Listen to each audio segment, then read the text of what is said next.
Chapter 1369, Pomp. After weighing the bird-shaped, golden accessory in his hand, Klein quickly returned to the real world.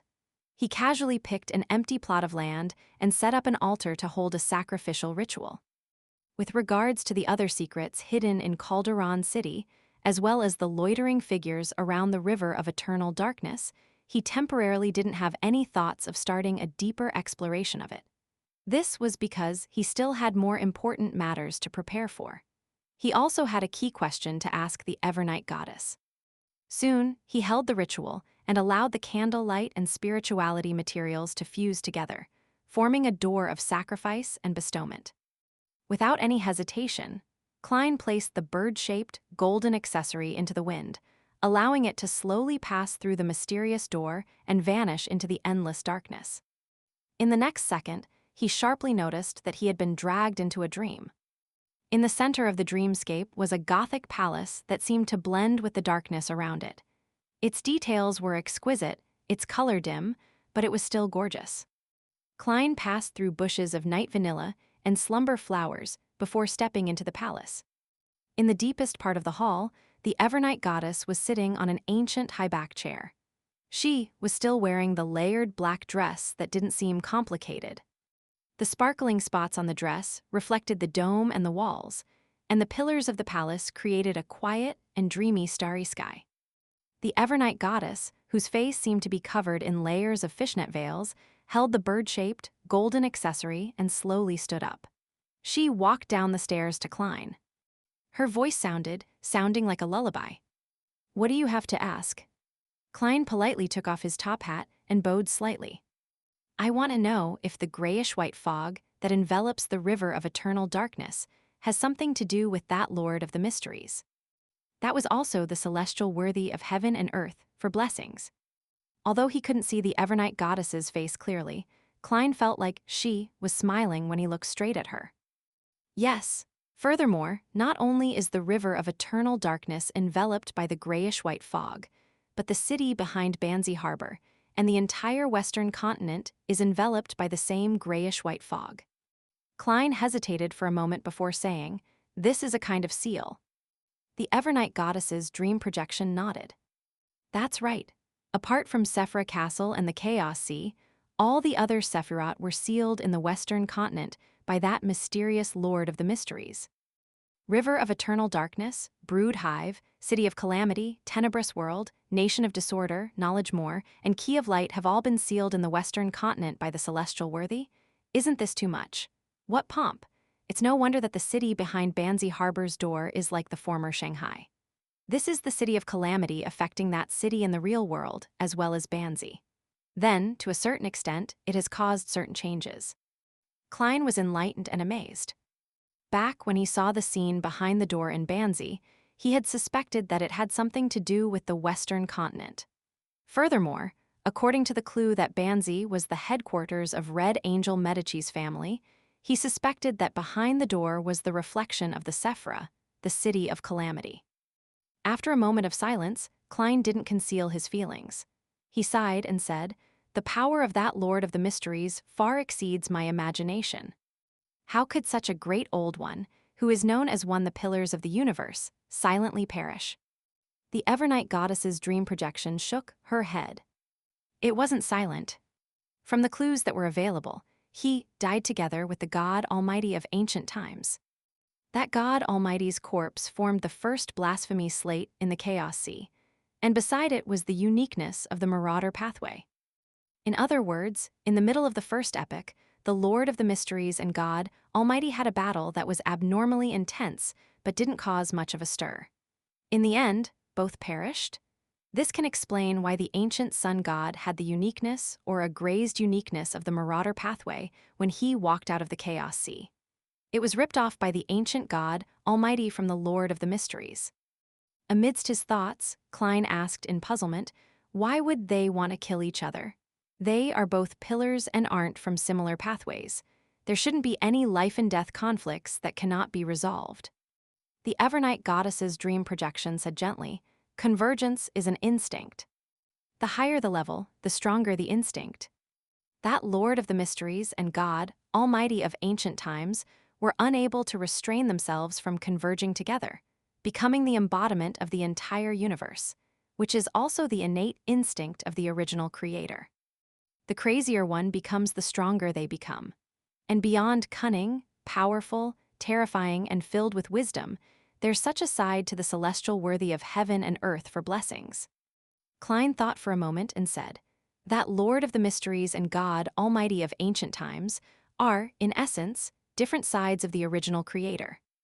The Evernight goddess's dream projection said in a comforting voice, using the same existence but different personas as an analogy will be more accurate. The original creator was the maker of the universe and also its destroyer. It is both day and also night. It's the light of holiness and also the decadent abyss. It is an amalgamation of all contradicting concepts and symbolism. That's why he naturally has a tendency to be dissociative in a way that cannot be controlled. Once he splits, there will be a strong trend towards convergence. In a time more ancient than the era we lived in our past lives, the original sleeping creator had naturally split into multiple personas. They were also in a state of slumber, but they began to use the authority and beyonder characteristics they controlled to influence the world, making many preparations for the true dissociation when the original creator awakened. Here, the most powerful and active ones were God Almighty and the Lord of the Mysteries. The latter had another honorific name in the Western continent. In the early mid-stages of the first epoch, they should have used different methods to grasp the additional Sephiroth. This made their inclination to converge more intense, making it impossible for them to control themselves, and began taking actions against each other. According to the ancient sun gods research, the pillar of support is the highest level of stability one can achieve. If a great old one exceeds this limit, just accommodating an additional Sephira will lead to being controlled by the convergence instinct in an irreversible manner. No one knows the exact situation of the battle. Even the 7 lights of the spirit world do not know. We only know that, from that fateful moment onwards, the 2 great old ones known as the Pillars vanished completely. As for the other Sephiroth other than the Chaos Sea and Sephira Castle, they were sealed by Sephira Castle's powers in the Western continent. That was once the territory ruled by the Lord of the Mysteries. This setup led to a problem. It was that, before the reappearance of the Lord of the Mysteries and God Almighty, and before removal and breaking of the Western continent seal, no sequence 0 in this world could become a great old one to resist the outer deities. As the apocalypse approaches, this problem will force all the true deities to nurture a Lord of the Mysteries or God Almighty. And the former Lord of the Mysteries and God Almighty are very likely to awaken in their bodies. This, therefore, the sealing of the other Sephiroths was done deliberately by the celestial worthy, preventing the later sequence 0 true deities from deliberately avoiding this pathway, killing the chances of the birth of a new Lord of the Mysteries. And as long as a new Lord of the Mysteries is born, he has a high chance of being revived and completely awakening. Isn't this too sinister? From a certain point of view, there's no need to be afraid of others knowing this arrangement. The more entities that know of it, the more they will be inclined to quickly support the growth of a Lord of the Mysteries, so as to prevent them from only having a few years towards the end to gain control of their corresponding Sephiroth. The more Klein thought about it, the more terrifying the celestial worthy of heaven and earth for blessings appeared. This made him sigh inwardly. As expected of a pillar that can make the genie fall into such a predicament to this day. Klein immediately asked, then, why didn't you support the growth of a Lord of the Mysteries in the 4th epoch? He actually knew the answer to this question. As time passed, as the original creator's different personas, the celestial worthy and God Almighty will have, their wills constantly weaken. The closer they got to the apocalypse, the weaker the corresponding will became.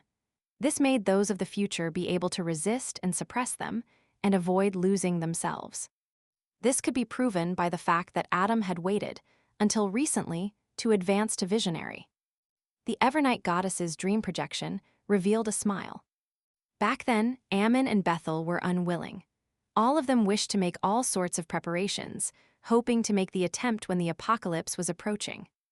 As for Salinger, He planned to use the River of Eternal Darkness to fuse with the Red Priest's uniqueness to create a brand new Great Old One path. Then, he went mad. He wasn't able to resist the desire for converging the Twilight and Evernight pathway. Death was also forced into such circumstances. On the one hand, the apocalypse was only 1,000 years or so away, and on the other hand, the River of Eternal Darkness had been sealed by the celestial worthy, a pillar. This prevented him from attempting to control it. It's too sinister, too much. Klein couldn't help but inwardly criticize the celestial worthy. At this moment, the Evernight goddess's dream projection continued. The seal on the western continent is gradually weakening with time. The Sephiroth will instinctively or consciously use their symbolism to corrode the uniqueness and high-sequence beyonder characteristics that land on them to influence the outside world. The first to seep out energy was the River of Eternal Darkness. In the second epoch, it formed a distributary through Gregrace. After that, in the fourth epoch, traces of more Sephiroth began to appear on the northern and southern continents and the islands over the 5 seas. This is an important factor, hidden behind many of the anomalies in the fourth epoch. The Sephiroth had indirectly exacted their influence through the seal in the fourth epoch. It's no wonder Adam said that my understanding of the fourth epoch's history isn't deep enough. From the looks of it, Banzi Harbor retained the elven customs not because it was an elven settlement, but also because of other factors. Klein thought for a few seconds before smiling. I roughly understand. Is that why you've been helping me all this while?